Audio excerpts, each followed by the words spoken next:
मु doctor Shrikant Samantaray HOD कर्णनासागल विभाग KIMS medical college Bhubaneswar आमे आज एठारे सम्मिलित होइछु माने माने अंतर्देशीय आमर नेशनल तथा देशीय स्वरजंत्र स्वरजंत्र रोग संबंधी सम्मिलन रे आम मैंने सम्मिलित होइछु। इथिरे देश विदेश विभिन्न डॉक्टर बाहर आछंती आमर इंडिया रा विभिन्न स्टेट रु मध्ये आछंती। आमर एटा 20तम सम्मिलन होउची एवं विभिन्न राज्य रे एटा हुए वर्ष को आग थर एटा आसाम रे हितला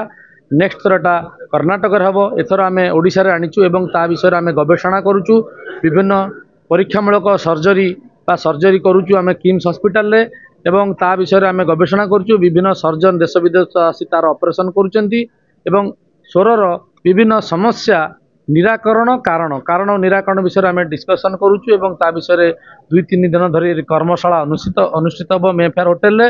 एवं ता विषय आम गवेषणा करूँ एवं तार फलाफल समस्त मानव समाजर कल्याण पई केमती कौन लगी पारिबो ताकू लोकों विधि प्रसारित करा